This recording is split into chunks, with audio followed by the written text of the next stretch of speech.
Welcome back to another edition of the Friday Golf Podcast. I am your host, Andy Johnson. Today, I am joined by Garrett Morrison. We are going to talk about his big trip a couple of weeks ago to the great state of Maine. He went on a journey, played a ton of golf in Maine over the course of a week. And I think it's a pretty cool golf trip that nobody really talks about. I'm super excited to chat with Garrett about it. He's been wanting to do this trip for some time. I've wanted to do the trip for some time, and glad that a member of the Fried Egg staff got out there and finally did it. Before we get to Garrett, let's talk about our partner for this podcast. Really, a real partner. You could say we're in cahoots with Good Walk Coffee. We have a couple blends. We have the Fried Egg Golf Blend, and we have the Shotgun Start Blend. This is a great way. I am a happy subscriber to Good Walk Coffee. I travel a lot. I get 2 bags a month sent to me. What I find great, I just had run out of coffee, literally to the day, got my 2 new bags. What I love is I never have to go to the grocery store. I never am out of beans in a morning because I am a subscriber to this coffee. We have a deal for you. If you use the promo code FRIEDEGG, you'll save 20% off your entire first order. Now, if you start a coffee subscription, like what I was just talking, it automatically gets sent to you. You guys can get the beans ground. You can get them full beans. You'll save 30% on your first order, then 10% on all future shipments. I find this to be a great way to get your coffee. Listen, coffee is what gets you going in the morning. You don't want to not have it, and this is the best way to do that. So go to goodwalkcoffee.com/friedegg, use the promo code FRIEDEGG, and I would sign up for that subscription. The 2 blends are the Fried Egg Blend, which is a medium light roast. That is what I drink personally. And then the Shotgun Start, if you're more of a dark roast coffee person, that's for you. So check that out. And thank you to all that subscribe and support us with this coffee. All right, let's get to Garrett.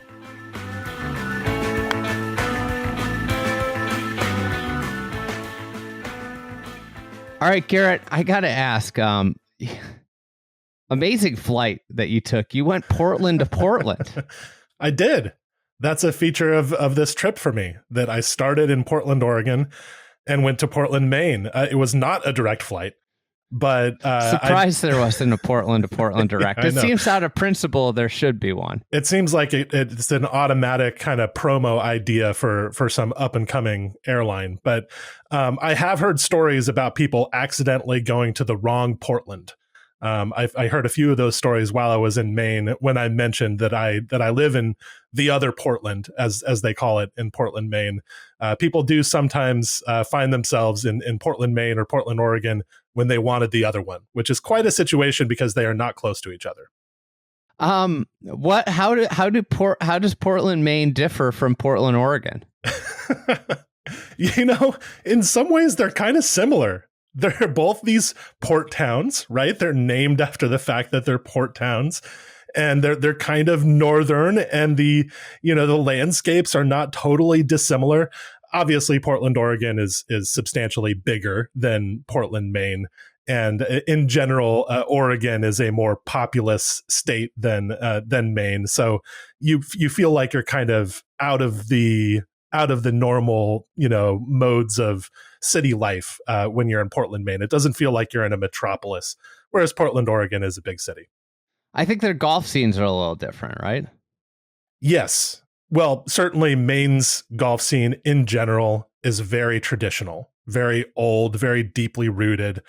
Whereas Portland, Oregon's golf scene, although we have a few old courses, is more newfangled. And that's part of the character of the states as well. Maine has been around for a long time, has been settled by Americans or Westerners for quite a long time, whereas Oregon was part of the frontier. And I think the golf kind of represents that. In Maine, it's very traditional. And that's part of the reason that I was interested in going there. Yeah, I think this trip has been kind of like circled on the Fried Egg editorial desire things that we've wanted to do for a long time as a company. I think like one of the biggest virtues of the trip was the accessibility of it. Yes. There aren't a lot of places where you can go play a bunch of golden age golf designs that are affordable, open to the public, and interesting. What I guess like how did you go about planning this trip out? Because I think that's one of the challenges why it might be difficult to comprehend doing is like, where do you start? How did you go about starting to plan this trip and decide what courses you were going to see and where you were going to stay? I think those are kind of initial hurdles.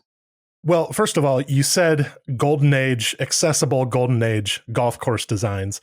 I would also say pre-golden age golf courses are in abundance in Maine. And there are a lot of them that you can play just for a normal green fee. And it's a type of golf that you just don't see very often because a lot of the courses that were built before the golden age, before the 1910s and 20s in America, were redesigned in the 1910s, 20s, and 30s. In Maine, a lot of those courses that were built in the 1890s or the early 1900s haven't really been touched since then. And that's part of what makes them special. And so in planning the trip, I really focused on seeing those golf courses, those old golf courses.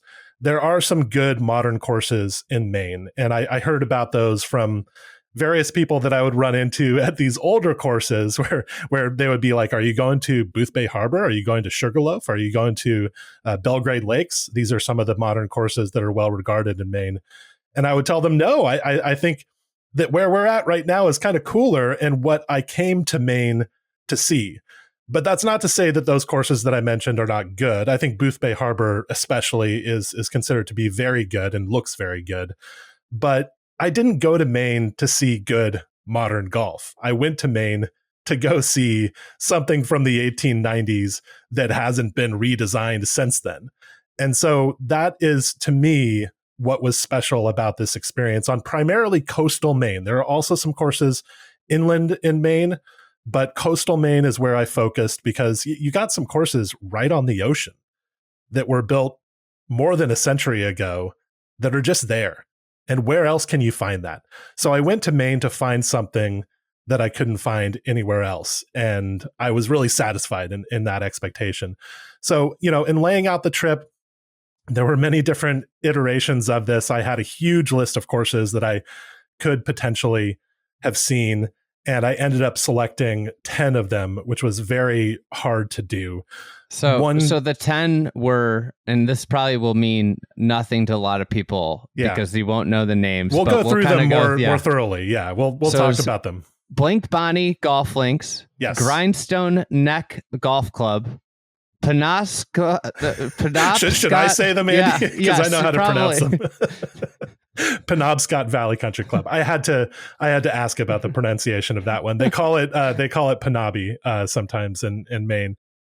Northeast Harbor Golf Club, Kibo Valley Club, Maguntacook Golf Club, Wawanock Golf Course, Portland Country Club, Poland Spring Golf Course, and I think I might have skipped North Haven Golf Club.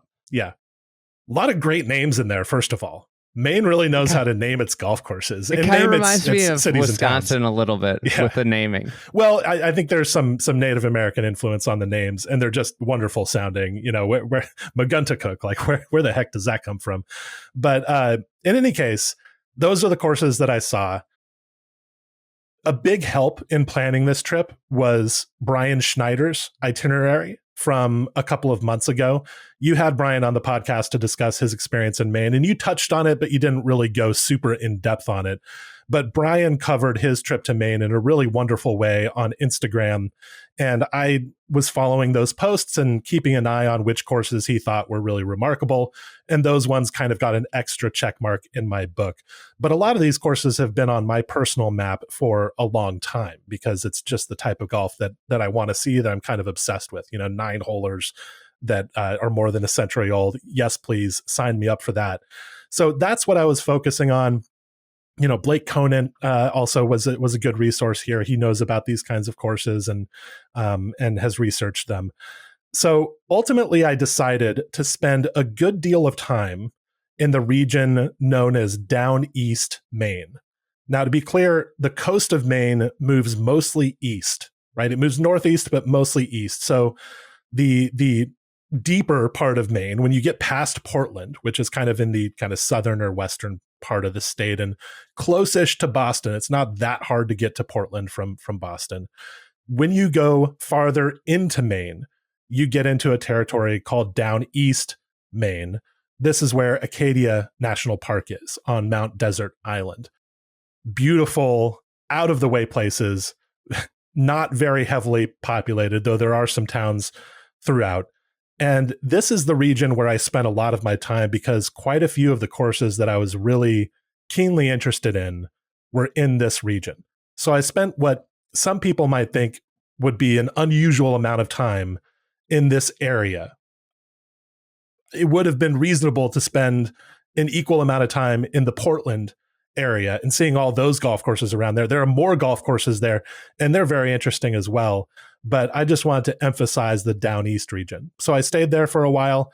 And then toward the end of the trip, I went into the Portland area. And I also saw a couple of places in what they call the Mid-Coast region, which is kind of between the Portland area and the Down East region. So that's how I split up my trip. About how far of a drive is it up to the Down East section from Portland? Well, that's an interesting question because there are many different routes you can take, and not all the roads are super efficient through Maine. A few hours. It's basically to get to the Down East region, which is a big region, so it depends on where you're going within it. But to get from like Portland to Bangor, Maine, which is kind of the biggest city in the region that I'm discussing, third biggest city in Maine, and approximately where Penobscot Valley Country Club is. To get from Portland to Bangor, I believe it's about 2 to 2.5 hours of driving. The night that I got there, I got in late. I flew in to the Portland airport pretty late. I got up early in Portland, Oregon, and by the time I got to Portland, Maine, it was 9-10 o'clock, and I just relied on Google Maps. And I ended up just taking the craziest route to where I was going in the Down East, like literally just taking country back roads, completely pitch black, dark, no signs of civilization around. And I was on no road for longer than like 5 miles. So it was really quite a drive. I don't know if I'd recommend it, but that was, I think, the more direct route along the coast. If you're going along the coast, you're going to do some interesting driving. Interesting. And then that middle area is kind of reachable from either of those two sections, I'd imagine, right? Yes. Yeah. The mid-coast area where the main coastal cities, as far as I know, apologies if to geography nerds if this is wrong, but Rockport and Rockland, which are well-named cities because they're very rocky. Those cities are in the mid-coast region, and that's where Maguntacook Golf Club is. And that's where also I took the ferry to North Haven Golf Club from. So that's and Wawanock Golf Courses is around that region as well. You talked a little bit about the pre-Golden Age design, and then there's a number of Golden Age designs. What stands out about that pre-Golden Age design, specifically in Maine, and the types of golf that it yields versus the more refined Golden Age architecture in Maine specifically? Pre-Golden Age, what you get is very natural golf course design because they weren't spending much on constructing a golf course. To an extent, they didn't really know how to construct a golf course, at least in the modern sense. And so the courses are just laid out on the land. The greens are very simple. And in Maine, you have a lot of rocks. Sometimes those rocks have not been removed from the fairways. And so they actually create this kind of linksy bumpiness, especially at Grindstone Neck Golf Club, which was designed by Alex Finley, I believe. Is a lot of the history of these courses, the architectural history, is super hazy because it hasn't been researched all that well. But Alex Finley was one of the first wave of kind of Scottish American golf architects who built a lot of the first versions of courses that you know about. Grindstone Neck was his work, evidently, and it still is his work. And it's very, very natural.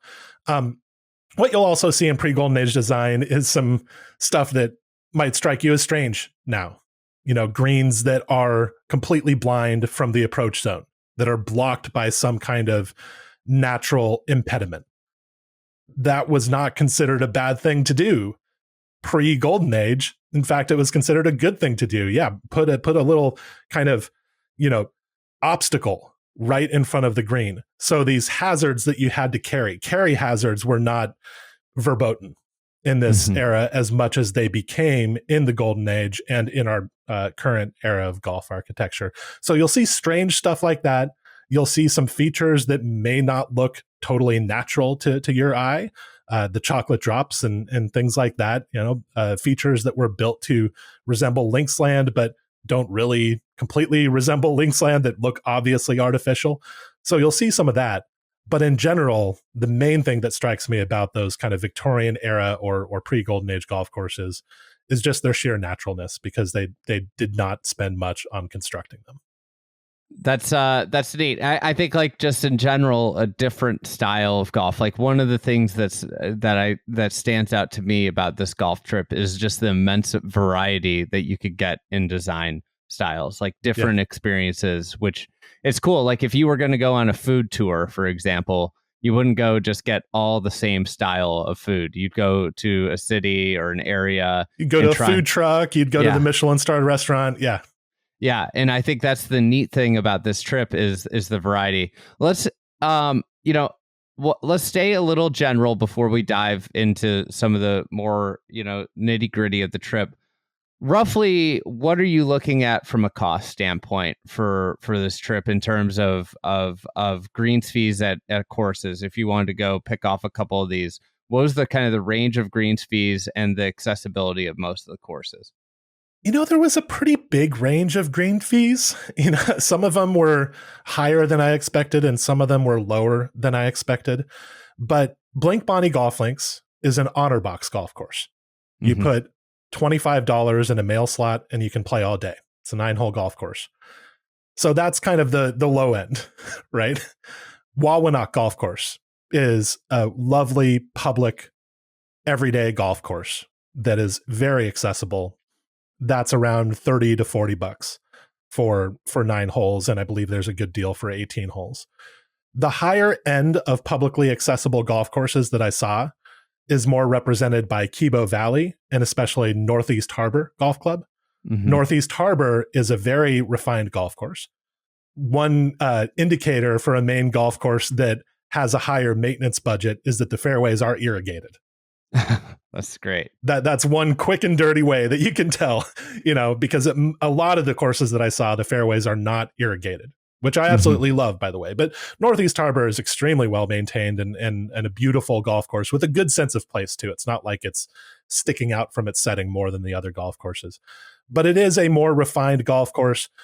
That green fee is more up in the $200 range, I believe, and it's only really public in the shoulder seasons. During the summer, it's a member course. You can play it in those kind of pre-summer and post-summer months when the golf course is still playable. So that's the low end and the high end. So from Honor Box to Northeast Harbor Golf Club is approximately the range. A pretty big range, but there's no $500 green fees out there. In terms of must-sees, is what were like the absolute, this is, the star of this trip, the stars? The concept of must-see is so tough when it comes to Maine, because I would say a place like Blink Bonnie is kind of a must-see, because you just have to have the experience of going out and playing this kind of amateur architecture golf course with holes that literally cross over each other and putting money in an honor box. I think that's an experience that you should have. But in terms of courses that are just at a very high level, architecturally and important in that way, Kibo Valley comes to mind first and foremost. I think for a long time, Kibo Valley was considered the great course of the down east region of Maine, and it has a wonderful and pretty complicated architectural pedigree.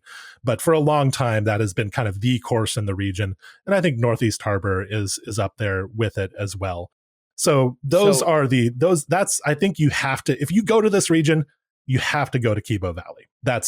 I think that's the number one must see on the list. And just so we're, in terms of this trip, then with the shoulder season availability of Northeast Harbor, it seems to me that like right when you went is the ideal time to go. I went right after Labor Day. And yeah, that's a good time to go. It's also a time when some clubs in the region, maybe not many of the courses that I played, but certainly Portland Country Club, a lot of those courses aerate right at Labor Day. And so if that's not something that's to your taste, I don't personally really mind it that much. But if you would prefer to see the greens at their absolute highest level, then kind of the last week of August might be the ideal time to go to Maine, and probably the time when you're going to get the best weather. But I went the week after Labor Day, and the weather was unbelievable. People kept telling me it was the best weather they had seen all year, and it almost literally couldn't have been better. But I do think that in general, so because you can see a place like Northeast Harbor, because a lot of the summer residents move out of Maine during or after Labor Day, it is a good idea to kind of go to Maine in September, because you can access the courses a little more easily, and you can kind of be free. What I would have liked to have done on this trip, if I hadn't been doing it for professional reasons, is just go out and drive, and kind of like, if I see a sign for a golf course, go play it. I think that would be a really wonderful way to do this golf trip, and you could definitely do that in mid to late September. I would love to probably go to Acadia National Park too. Absolutely. Seems like something like, and I think like one of the other appeals of this trip is like the idea of a family trip. Like this is very, very doable. Where you play a couple rounds of golf, you start to pick this off, and it could be a part of the country where you say, I want to go back there over and over again, and you eventually cover the whole great golf area of Maine, but and you're doing it while not burning capital in your household. Yes, it would be a great family trip, because there's so much else to do. And for a family trip, I would recommend in the down east region staying in Bar Harbor, which is the town where Kibo Valley is, and Northeast Harbor is about a 15-minute drive away. Bar Harbor is the resort town. It's the busiest resort town that I saw. That would be a great place to stay. Rockport would be a good place to stay. Bangor is a beautiful town, and the University of Maine is just outside of it. And so those would be really good places to find a neat hotel or resort or something like that, and stay with family. They would have plenty to do, and you could go out and play some golf.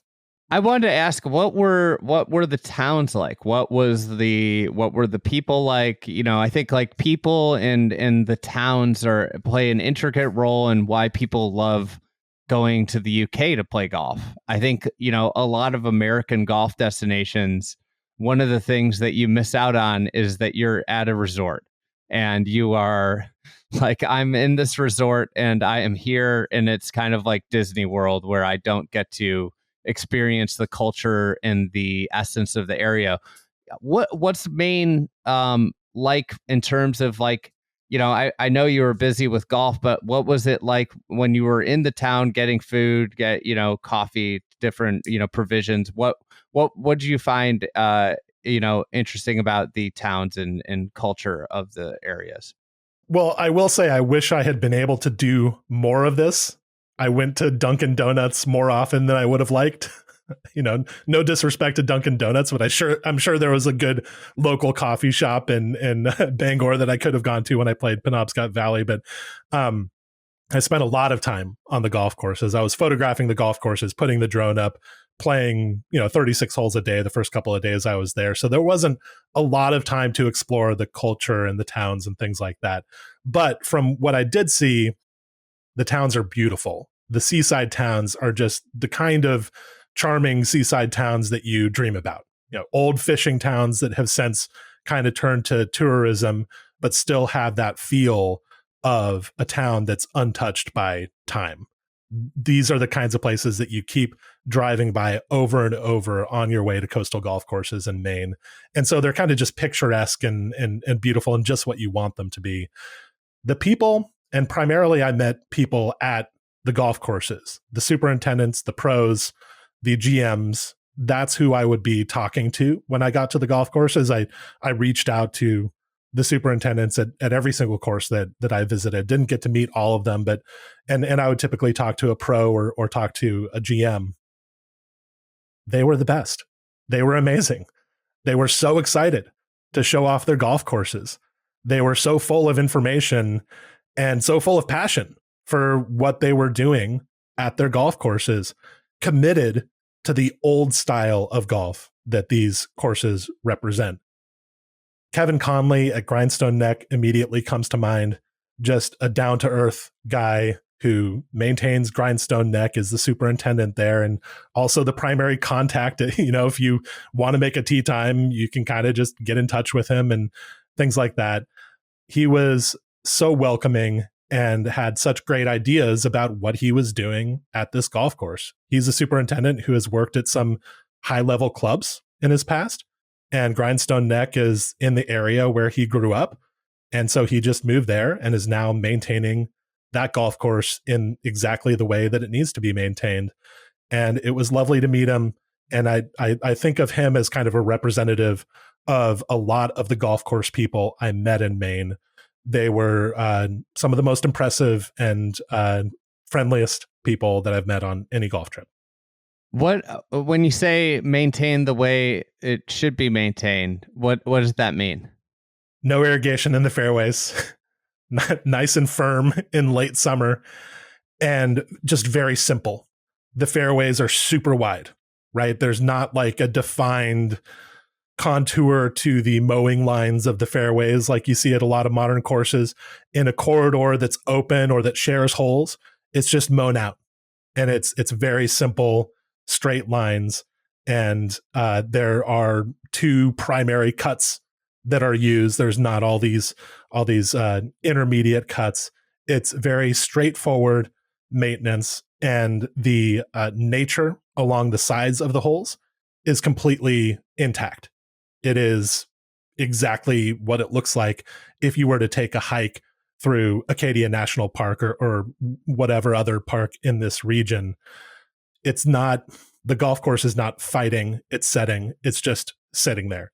And yes, this approach to maintenance can have some drawbacks. When it rains, I'm sure that a place like Grindstone Neck or Blink Bonnie or Kibo Valley can get a little bit soggy because there's not a whole lot of high-tech drainage infrastructure to dry off the golf course. There's no sub-air under the greens. I'm sure whatever the weather brings is what the golf course bears. It's coming in the next 20 years. Yeah, they'll all have precision air. They'll all be have historical renovations done, right? as they say. So yeah, that's the. I was there during a good weather period. During a dry period, it's great. I'm sure if it's rainy, then yeah, you're roughing it a little bit. If we send too many people on this trip, then they'll have money to do the historical renovations. Well, that's what I sort of fear. Maybe we shouldn't publish this podcast. So we've talked a little bit about some of the golf courses. I wanted to do kind of some superlatives here. What was the best value? And I'm going to take Blake Bonnie, the $25 all day, because we've already talked about it. That's cheating. Yeah, we're going to take that one out of it because we've already talked about it. Gosh, the best value is a little tricky. I would say probably Wawanock Golf Course. This is a Wayne Stiles course. Okay, so Wayne Stiles is a Golden Age era architect who worked a lot in Maine. You see a lot of golf courses designed by Stiles and Van Cleek in this region. His partner during the 1920s was John Van Cleek. Stiles also did some well-known courses in New England, including Taconic and farther toward Portland in Maine, Prouts Neck Country Club is very well regarded. A course that I did not see on this trip. They're not particularly interested in coverage, and so that was a big reason that I didn't go to it. But there are many accessible, public, affordable Wayne Styles golf courses that you can see in Maine and in the neighboring states. Yeah, and like Wawanok is one of those golf courses. Okay. What would you, yeah, I think like Styles Van Cleek to me would be like the underrated 70s rock band that has a lot of good songs, but nobody really knows about. Yeah. I don't know what the right comp would be for that, but that's how I would describe them, you know? Right. Yeah. They're the hidden indie band at this point, and you're proud to wear the t-shirt. But, you know, maybe in a few years, they're going to be a little bit overexposed. They'll get signed by a major label and people will think they're a bit passe. But yeah, I mean, you know, Styles is one of those names that golf architecture nerds kind of whisper to each other. And, you know, in a sense, it's sort of like where Langford and Moreau was before you completely overexposed them and ruined them, Andy, right? I don't think they're ruined at all. There's Langford and Moreau is amazing. This is what people say to us sometimes about awareness. Our coverage of these courses. Awareness, there's more awareness around, more understanding of Langford and Moreau. I wouldn't say that Wayne, what I saw of Wayne Styles on this trip would make me think that he was an architect on the level of William Langford. Especially when it comes to the internal contouring of greens. Styles' greens, as far as I could see, were pretty simple. There are some interesting things going on at the exteriors of his greens, the way he kind of builds up the shoulders against slopes. There is kind of a Wayne Styles signature there that you can see at courses like Wawanok and North Haven. But in general, I'm not going to beat the drum for Wayne Styles as loudly as I might for Langford and Moreau, though I think that Styles and Van Cleek were very good routers of golf courses, and their natural approach to golf architecture is something that I really appreciate and enjoy. So whenever you see that Styles has designed a course, go seek it out. And at a place like Wawanok, you're going to pay $30 or something for 9 holes, somewhere around there. And that's hard to come by anywhere. There's a ton of 9-hole courses. What's the reasoning for the propensity of 9 holes? I have a theory, but you know, I'm curious if you know anything. Well, I want to hear your theory. Here's mine. It's simply that Maine golf courses often did not have the funds or the reason to expand to 18 holes. So when they were established in the late 1890s as 9-hole courses, as many courses across the country were, they did not then have the reason in the 19 teens and 20s to expand back to 18 holes, bring in another architect to redesign the 9 holes and add another 9 holes, as so many courses did later on. Yeah, I think I agree with that. I think you see a lot of 9-holers in the rural Midwest, or 9-holers that were designed in the 20s and 30s. And then they were, as you said, expanded and renovated, often ruined. You know, David Gill comes to mind as just a hitman. And the worst thing the worst thing you can see is Jeff Cornish. a Gill credit to the design. You know, that some bad stuff happened at that old school golf course. So I would agree with that. I think like a lot of these towns, like I think it's like kind of telling, and maybe something that a lot of municipalities, a lot of towns that have golf courses that might not be that popular should consider is like, would we be more popular? Do we really only need 9 holes? From a maintenance, from a land use, like it's like, and I think like, honestly, a lot of days, I think 9 holes is the right amount of golf. Mm-hmm. Especially now that pace of play is what it is. When you hear about how people played the game in the early days, 18 holes was considered to be a 2.5 hour to 3 hour pursuit. That's no longer how we see it. And so 9 holes certainly does fit into people's days a lot better than 18 holes. And it can become part of your everyday life. A place like Grindstone Neck, a place like Megunticook Golf Club or Wawanok can just be there for you on a weekday. And that's the beauty of it. And I think also, architecturally speaking, a lot of properties have the ability to contain 9 good holes. Yeah. But not 18. I mean, you see it so often. Like you hit a dull stretch of land, Just chop this off, right? Yeah. Yeah. Or you see something like a hole that would be better as one hole that's 2 holes. You see that all the time. Or you see like a congested area that's like, oh, if we got rid of some of these holes, it would be better. Back to the main question, superlatives. Sure. What was the most unique experience? No doubt, North Haven Golf Club. This was my favorite experience on the trip. Might have been my favorite golf course, though Portland Country Club was by far and away the best golf course that I saw on this trip. No doubt about it. I loved Portland Country Club. But as a full experience, there's nothing like North Haven Golf Club that I've experienced before.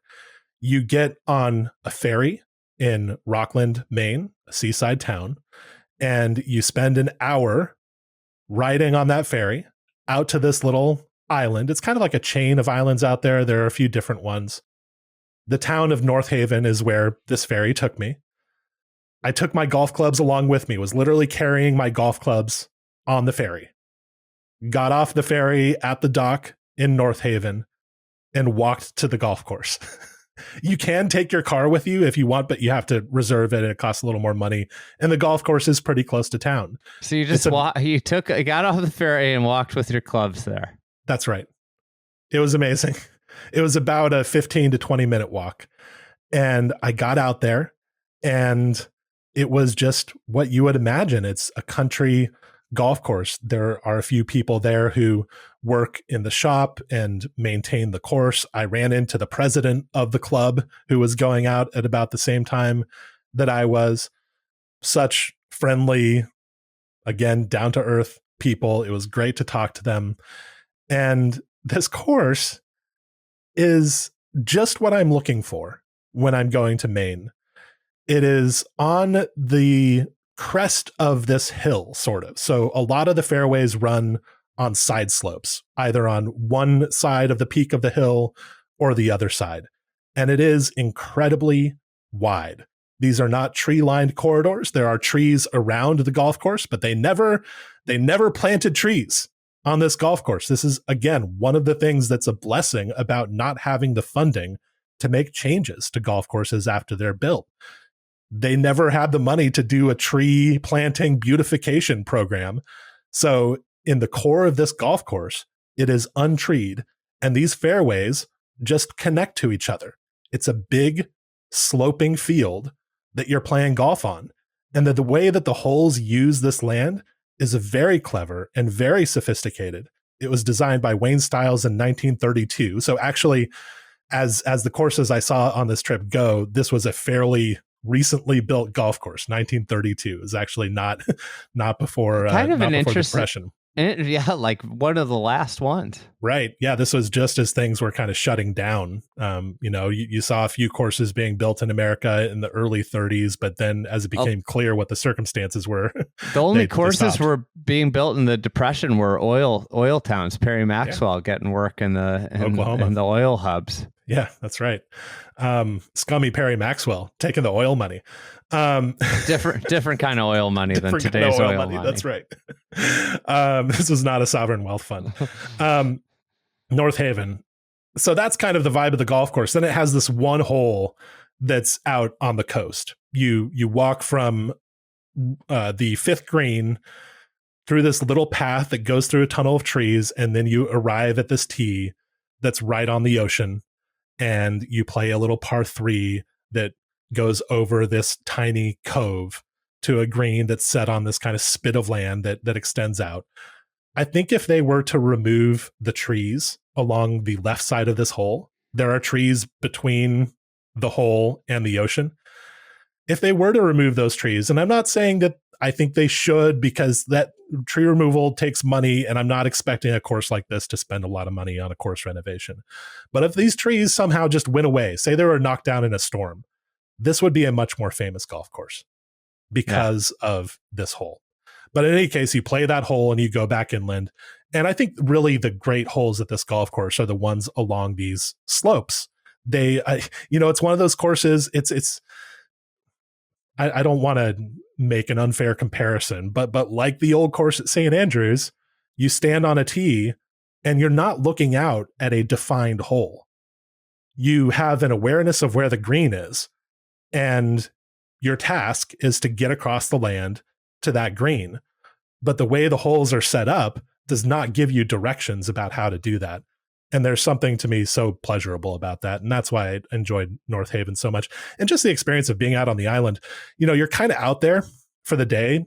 It takes a day to take this trip. That's the thing that's difficult about it. I almost didn't take this trip because I was like, do I really want to spend one day basically seeing one golf course when I'm spending every other day seeing 3, maybe even 4 golf courses? But it was totally worth it, and I'd recommend it. You end up taking the ferry back at about 3:45 p.m. So you're just kind of there. So people live out there in the summer. Far more people live out there in the summer than live out year round, but there are locals who are there year round as well. And when I was waiting for the ferry, I got back to the town about an hour and a half before the ferry left, and I just sat there and waited for the ferry, obviously. And it's just go in any of the shops with your golf clubs. Well, I just set the golf clubs out on the street and left them there because I was like, nobody's taking these. It's an experience that you don't have very often in modern life, where you're just waiting around for something. And there's shops with internet and stuff like that, but it's not something that you're thinking about doing, like looking at your phone. And so I was just kind of being there. And there were these local kids who were playing a game of hide and seek around the downtown area, like running into shops and asking the shopkeepers if they could hide behind the counters and things like that. And so I got a little sense of what that local life is, because a lot of the summer residents had left by the time I was there. Again, people leave around Labor Day, and it was a beautiful experience. I loved it, and I want to do it again. All right. Let's now you got the most unique experience set. Yeah. Which course do you feel like has the most potential? Penobscot Valley Country Club. Donald Ross design, legit Donald Ross design. The way the routing works in and out of the corners of this property is definitively Donald Ross. This is not one of those courses that he spent a day pointing at things at. He designed this golf course. Has a really good set of greens, looks and feels like a Donald Ross golf course on a very, very good piece of land. This course, absolutely screwed itself about 25 years ago. They decided to build a big eyesore of a clubhouse. It was a private club at this point, and the clubhouse, apparently, from what I heard, bankrupted the club. It's just a wonderful representative story about something that happens pretty commonly and shouldn't happen. The course became public after that, got purchased by a golf course operator that was mainly regional. And this operator decided to renovate the golf course. They called it a restoration in the late 2000s. They did the renovation right around 2007. And I think you already know where this story is going. The renovation wasn't very good.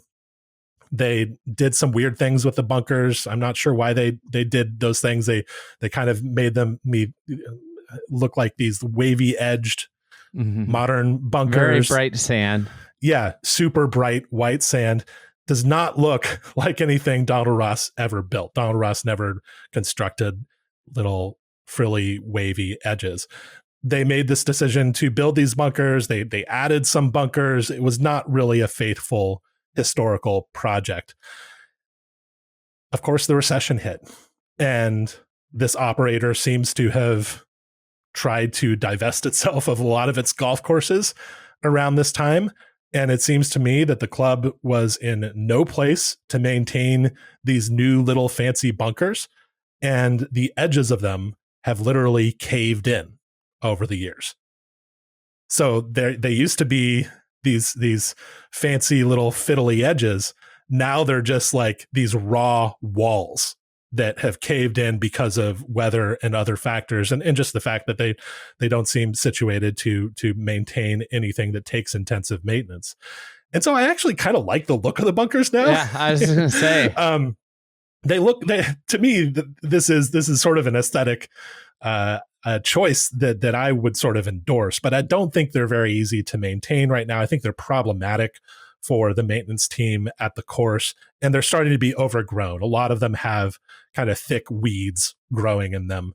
This is a struggling course that has been neglected, that has been treated poorly, that has really wonderful, authentic Donald Ross bones. This could be a fantastic golf course. And the land is truly very, very good, especially on the back nine. It's wonderful up and down undulation to the land while still being quite walkable. There's even a semi-volcano hole, all sorts of stuff out there that people would love.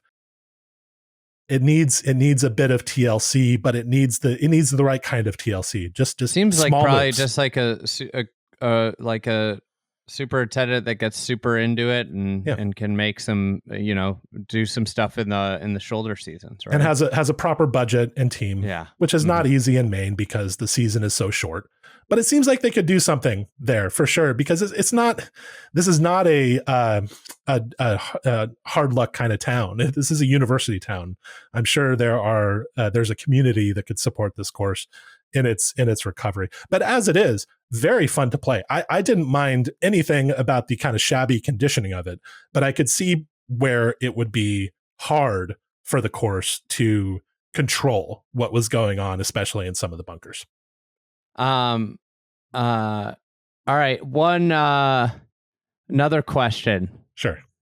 Best golf course. And then the second part is, which course would you play the most if it was near? You could take any of them, put them right in your backyard effectively.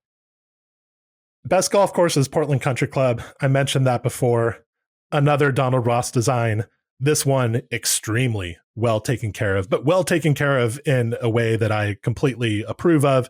Ron Pritchard and Tyler Ray have been doing historical work there for about the past decade, and they have done an absolutely terrific job. This course still feels old. They did not rebuild the greens. The greens are what they have always been and what they should be, and it is a wonderful, wonderful set of Donald Ross greens, one of the best set of Donald Ross greens I think I've seen on a very beautiful seaside piece of land. There are kind of two main areas of this course. One is by the bay, Casco Bay, and the other is kind of back in the woods. And both pieces of land have something going for them. There's good land movement throughout. The routing is pitch perfect. A lot of great golf holes. This is a strong, strong golf course. I think a lot of people consider it the best course in Maine, and I can see where that assessment comes from. What course would I play the most? I'd probably go with courses that I've mentioned already.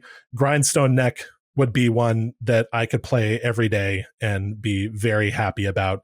Simple seaside golf, absolutely beautiful, so interesting and natural. Kibo Valley I'd love to have Kibo Valley as my local course. I can't believe the luck of people who live in Bar Harbor year round and just get to play that golf course. North Haven, as I've already mentioned, I adore. The one that I haven't mentioned, though, that would be a great candidate for playing every day is Maguntacook Golf Club.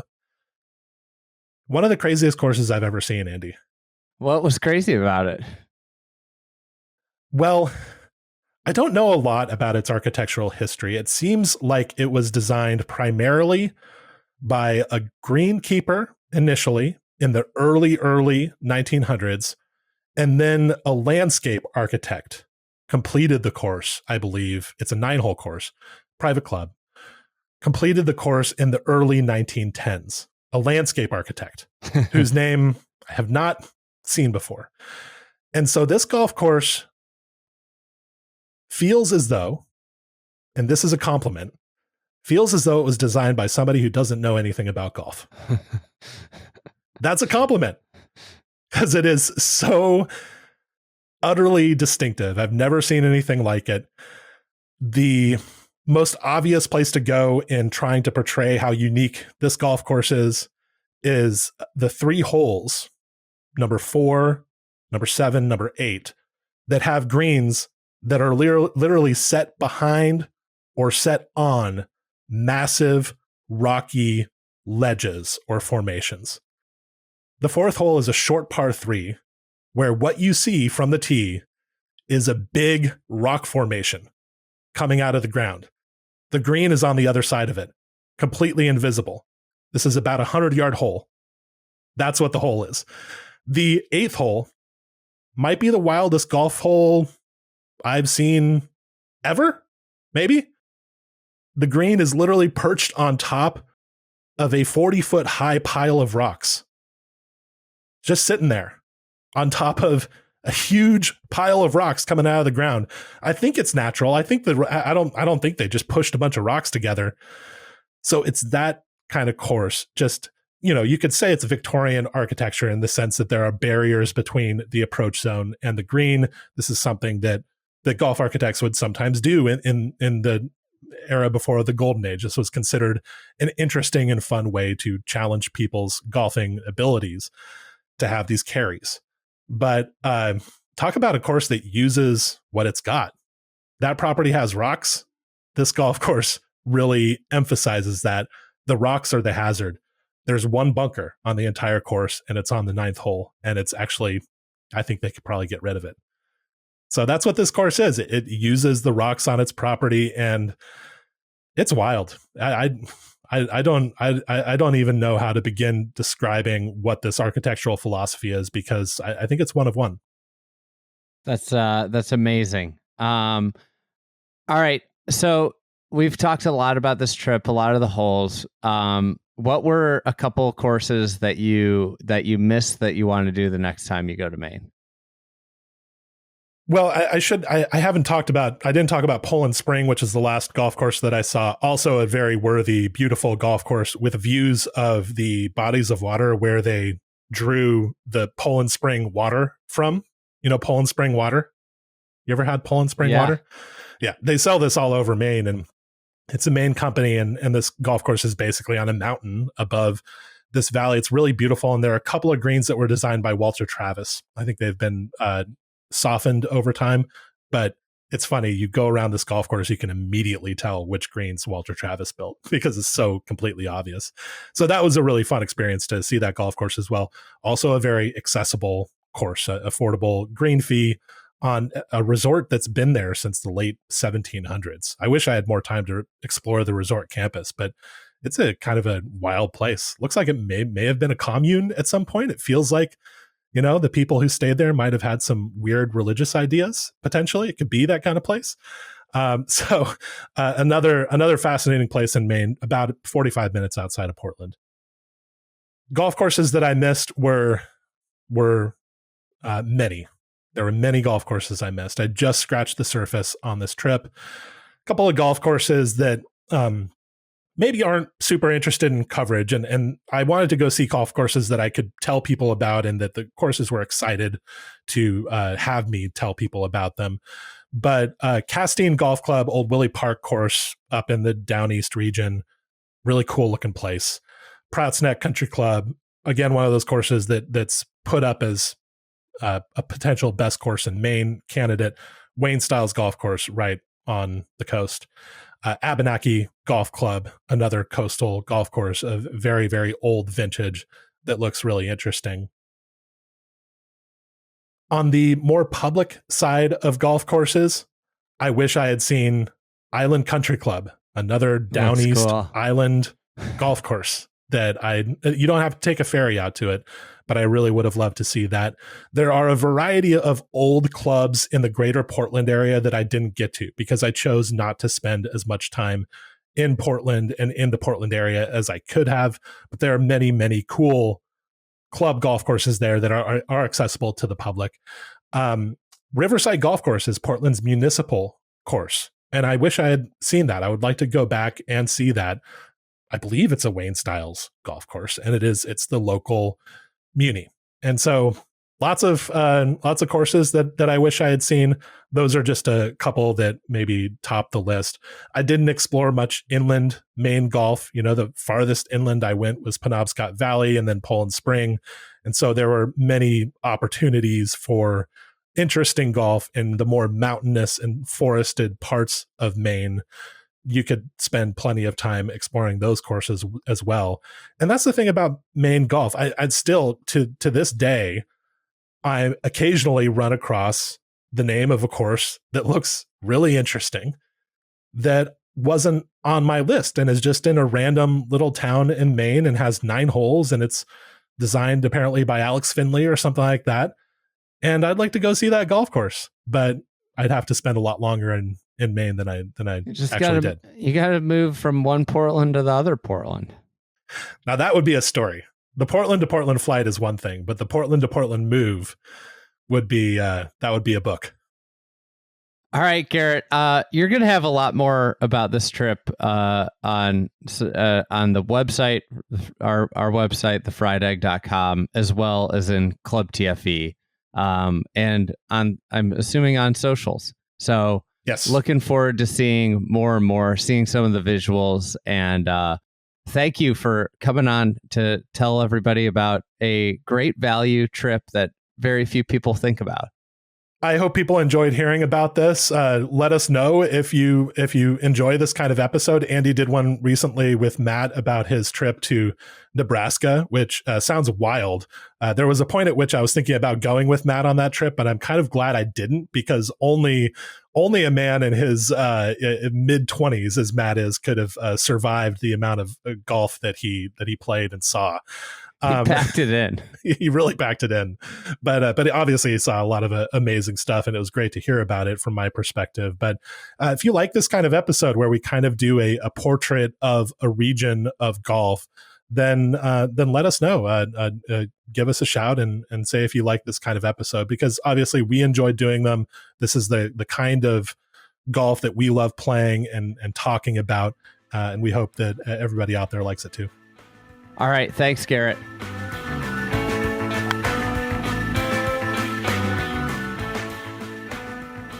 Today's episode was edited and produced by PJ Clark. Big thanks to PJ. As I mentioned in the at the end of the podcast there, a lot more details about this trip will happen in Club TFE. This is our membership. This is a place that we put a lot of time in producing content. And we think if you enjoyed this podcast, you probably enjoy Club TFE. It's $120 for the year.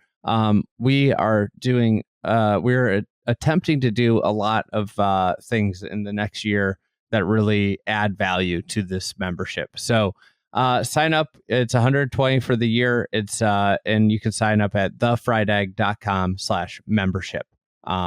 And it gets you all the access to all of our the content we've produced in there for the last 2 years that, for the most part, is evergreen. So there's a lot of stuff to explore in that membership. And thank you guys for listening to the latest episode and all the support of the podcast.